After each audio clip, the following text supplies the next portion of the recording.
Hello and welcome to Last Mixtape Podcast. My name is Stephen White, and on this week's show, we pay tribute to Eoin French, aka Talos. We review Tim Chadwick's brand new album Pulverise and the latest music from the week that was. But first,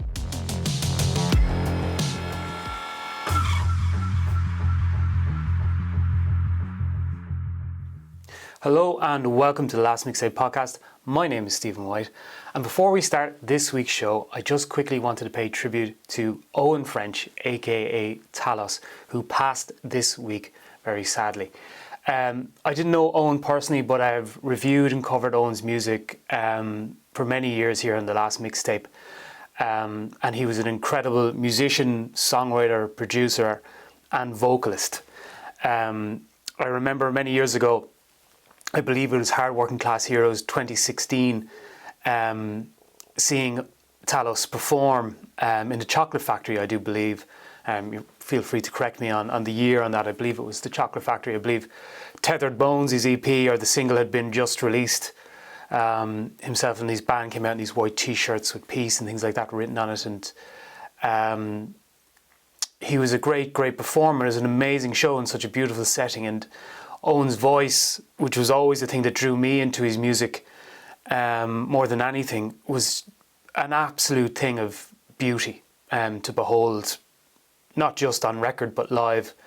I was fortunate enough to see him live a couple of times after that. I took his photo at the Hard Working Class Heroes gigs. I remember being very up the front for that, and in such an intimate and amazing venue, who would go on to perform in much bigger and greater venues after that, and his career would take off the next year even further than it had with the release of his simply brilliant debut album Wild Ali, which is still one of my favourite Irish records. I regularly dipped back into that record. This Is Colliding, In Time, Your Love Is an Island.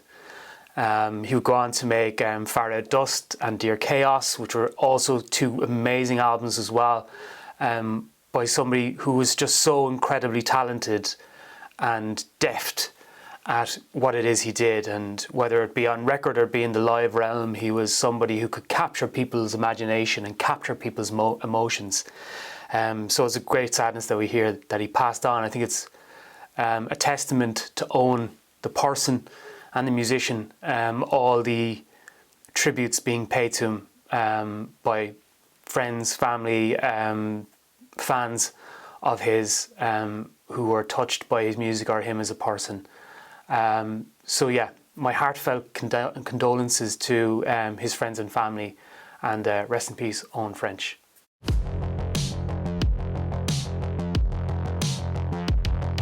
Yes, and this week we want to review Tim Chadwick's brand new album Pulverise, which is just released last week, and it is a stylized pop album which really rests on emotions, really feels like this is an album, this is one from the heart from Tim Chadwick, an artist who himself it was quite like, there was quite a buzz around him, there was quite a lot of hype around him. It's interesting to see when artists like that come into the fuller scope of the medium of the album, how they will do, and Tim has really delivered on this record, I have to say.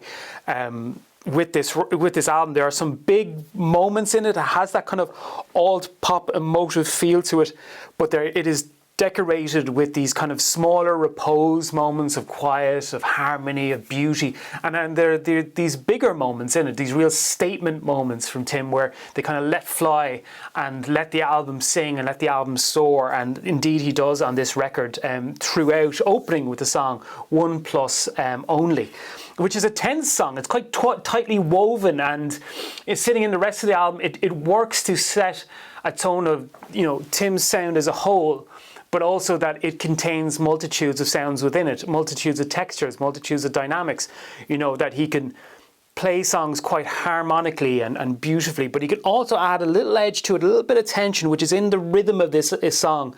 And it's contrasted nicely by Tim's voice, which I have to say is the main character, if you want, of this album. It really, that is the centerpiece, if you will, is his performance, how he performs the lyrics, how he performs within the production. Sometimes pop artists can get a little bit lost, either engulfed by an overproduced record or kind of languish in an album that tries too much for the anti-pop feel and kind of it takes away maybe some of the personality. With Tim, he has found a way on Pulverise to kind of dance around that and weave these different kind of traits of his music into the album itself. That's followed by IOU, which itself offsets that with something a little bit more rhythmic, a little bit more electronic. There's a little hint of, if you will, Gorillaz Plastic Beach album to the synth and the production on this, which I quite enjoyed. Again, it just shows Tim as an artist and Pulverise as an album in a different light quite early, which you need to establish if you're going to do that for a full record. And I think as well it shows that his ability to play with the pop medium is one that... I think there's this interesting thing now, and I suppose we could talk about this in terms of the way albums are perceived. And there was this for a while, I don't think anymore, but people had this kind of perception that the album medium had died. And maybe for a while it had. But I think it's increasingly obvious that's not the case. Some of the biggest talking points, apart from the Drake and Kendrick thing this summer, has been albums like Brat from Charli XCX, kind of the other side of that, I suppose, Taylor Swift's Tortured Poets Society and Billie Eilish releasing an album. Albums have become big things, and people like them, I think, because I spoke about this before in the podcast, people being able to delve into them, delve into the meaning, delve into the songwriter. I think people now seek a far more intimate sound and intimate reading of an artist, and I think Tim really gives that throughout this record. I will say that with Don't Come to My Show, though, which is the biggest pop song, I think, on the record. If I was like the A&R man for this and I was listening to this, I would point to that and say, that's your single. It feels like almost like a song, and we're evoking Charli XCX and we're evoking Taylor Swift there and people like that. I think this is the one that evoked more kind of stadium pop to me. There was a little hint of, dare I say, like Dermot Kennedy to it. There was a little hint of kind of the big hitters in terms of when I was listening to it. I was like, I could see this in a small, intimate venue, but I could see this in the Olympia. I could see this in listening to this in the 3 Arena and him performing it. You can feel that from a song sometimes, that it almost needs a big place to be performed, and I think Tim is an artist who could very well do that. I'm not to say, that's not where I'm at with a review, but like I could feel that there was that kind of scope for the record, and definitely if you're listening to this album and you're looking for that kind of pop hit from Tim, I think that's the one that really gives it. But then on the other side of that, the album does go into these more intimate, more heartfelt moments. Hey Gay Boy and Falling Apart, the two songs follow each other. There's a great example of that, of a beautifully portrayed ballad sound that is quite intimate, it is quite realistic, it is quite expressionistic. It is Tim, as I say, this is an album that really feels like it's one from the heart. It really feels like these are experiences and these are stories that are not born out of merely imagination, but are actually born out of experience. And that is something that can be... It's nearly impossible to fake. It has to be real. Now, obviously, artists and poets and a poetic license and all that, people can embellish on whatever, but the feeling and the emotion that created the song is there. And I think people almost like to feel like they can see the songwriter writing the song now. I think that's really a kind of, especially in pop, I think it's become a huge thing that people almost want to feel the songwriter's pen on the paper, which is quite interesting because I don't think that's the same with kind of maybe rock music or anything at the moment, where I don't know if that's what people are glomming onto. But definitely here, I think people can, there's so many points of reference within this album, and I have to say it is a beautifully portrayed pop album in terms of its production. It's beautifully woven, and how the different sides of Tim's voice, the different sides of his music, as I say, it can be poppy, it can be quite balladery, it can be quite tense, and it all feels like it's under the one roof. It's all part of the one album. Pulverise as a record, but the production is quite beautifully handled as well throughout, and indeed ending on Pulverise, the title track itself, which is again quite heartfelt. And kind of feeling about it then, the album is, definitely, as I say at the beginning, to rob a movie title, it is one from the heart. It really feels like this is Tim entering into the world in the medium of the long form album with real deftness, with a real ability to do it, real understanding of his strong points as a songwriter, his strong points as a performer, having the confidence to let those two pieces of his music combine and weave and carry an album in which they do, having the confidence to have a production that supports that but never engulfs it. It's a great album. It is a really great album by Tim, and we were saying, like, an artist who's quite a lot of buzz about him, quite a lot of hype in certain respects. And it's great to see that, that is well, I don't want to say well earned because I don't know what that means in terms of those two words, but he's an artist that more than meets those expectations, let's say. And in terms of this album has absolutely delivered. And if I was to recommend a song, I think I would go with Don't Come to My Show as that song, because I think that is the poppiest song on the record, and it feels like the most crafted in terms of that. But I think it's a great album. It's a really great album that I would highly recommend that you go and seek out and listen to. Tim Chadwick's Pulverise. I would highly recommend it. Go and listen to Tim's music wherever you do listen to music in all those ways. I'm sure it's on Spotify, everywhere like that, and to buy and all these kind of things. But it is out now, Tim Chadwick, Pulverise. Do check it out. But that's enough from me. Now for the count.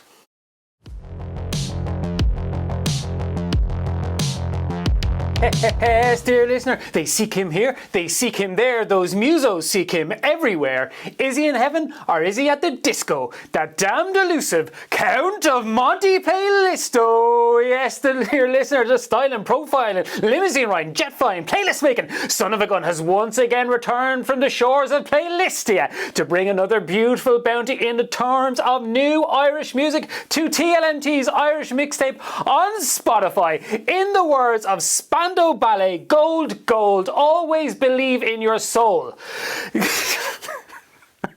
Much like the Count of Monte Playlisto believes in one person, and that's himself. Let's do this.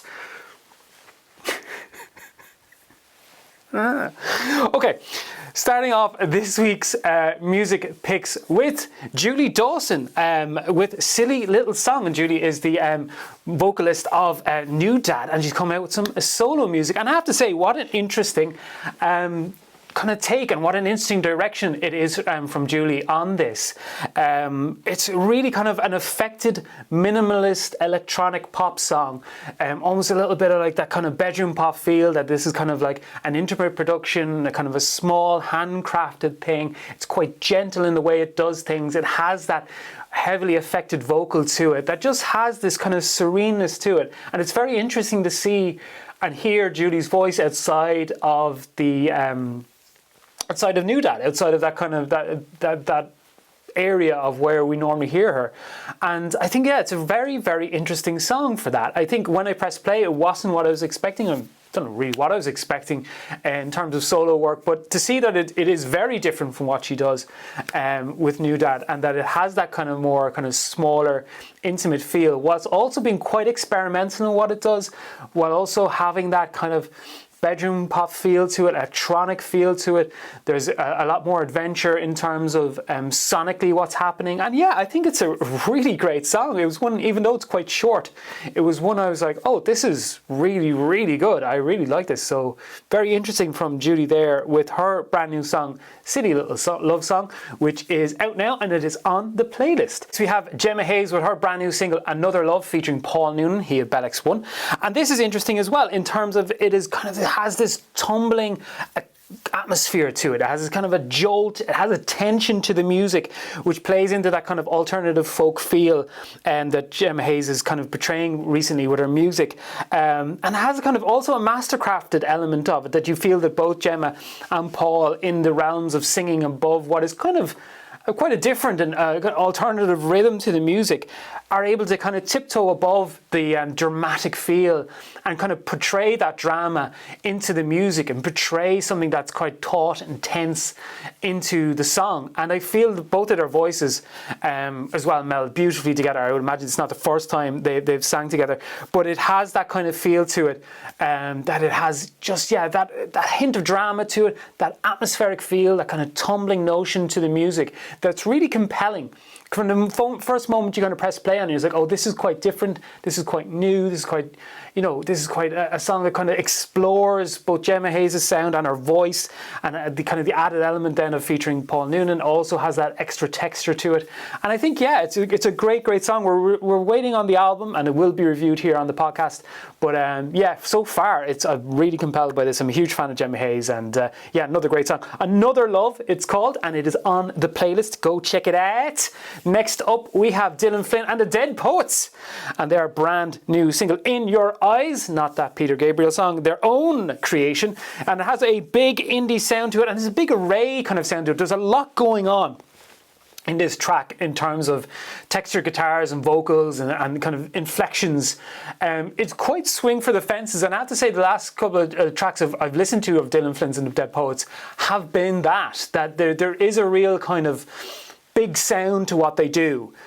You know, not in entirely in the same way, but thinking about that, there's a little bit of like a rockier element of like the Waterboys or Bob Dylan at his kind of more rockier elements, to hint obviously then mixed with more modern indie influences to it. But there is a real togetherness of it, that kind of feel of Dylan Flynn and the Dead Poets, like the band, and there's a real cool element to it. And I think, they really swing for the fences on their tracks, and that's something to be quite admired, especially when you don't become engulfed by it or overcome by it.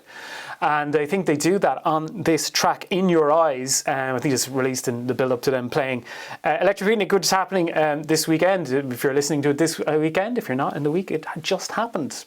It is what it is. Up next we have Lucy Gaffney with her brand new EP, Sitting Bugs, and we'll take that song out of it and we'll have a little chat about it. Lucy Gaffney is one of these artists with this kind of dream-like sound to her, kind of a bit of indie. There's a real mix with alt-rock kind of sounds to the way she portrays the vocal and the way she performs. I was only talking to somebody recently about this, is that one of the things from the 90s sounds that I'm glad to see kind of influence artists now is that kind of, I won't call it Smashing Pumpkins, but adjacent to bands like Smashing Pumpkins or Hole or the more alternative American rock bands of the early to mid 90s. I wasn't expecting that element to come through, and that's not to say that Lucy's doing stuff like Bullet on Butterfly Wings, but it is interesting to see that she's kind of taking that attitude and taking that feel and putting it into this with that kind of dream-like swing, laid-back kind of alt-rock sound that she does. And I think she's an incredibly interesting artist on the Irish music scene that I really enjoy. And I would hope get some more attention for what she's doing, because I think she's really cool. And there's more modern references to like bands like Biba Doby and stuff like that, where it's in that wheelhouse and in that area, and I think she's great. She's a really compelling artist, and that's Lucy Gaffney with Sitting Bugs and her brand new single, which is on a playlist. Go check it out. And finally, we're going to end with Lulla Hush, the return of Lulla Hush, who in the past has kind of released more electronic sounds, has come up as a producer, working with other bands, very much in the electronic poppy area, a little bit in the art pop, avant-garde pop kind of feel. And this is very interesting because it's called En Gras, and it is in a trad, traditional Irish music area, and I think it's coming from an upcoming EP. And it was very interesting listening to this. It is very much in the sound collage, found sound realm of things. So it's moving into that avant-garde area whilst sampling and playing with bits of traditional music. There's elements of that kind of playing with traditional instrumentation and samples that kind of harkened to Ben Frost's album By the Throat, which doesn't play with so much traditional, but it melds found sound with these kind of organic instrumentation. But there was a real feel of a piece by Gavin Bryars from the 1970s called Jesus' Blood Hasn't Failed Me Yet,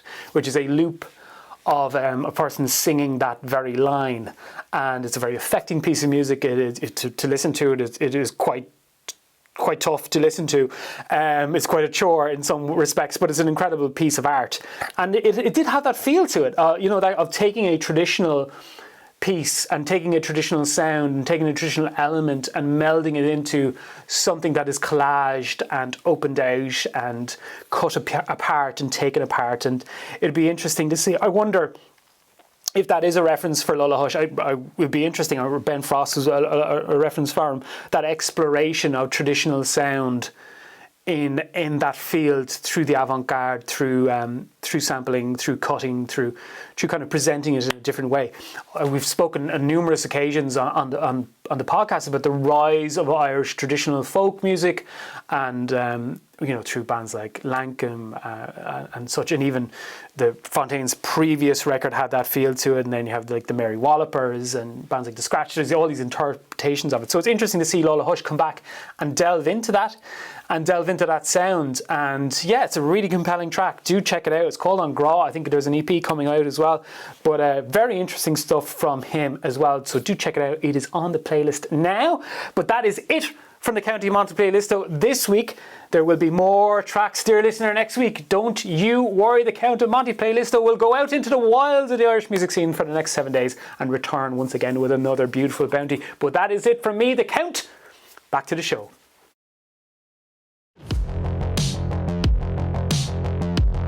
So it goes, and there it went. But before I go, thank you very much for listening to Last Mixtape Podcast. You can subscribe to us on all the usual places and spaces, on Spotify, on Apple, and indeed on YouTube. You can watch the Last Mixtape Podcast there if you like. Please like, subscribe, follow, do all the bits and pieces that help the stuff happen, and all the bits.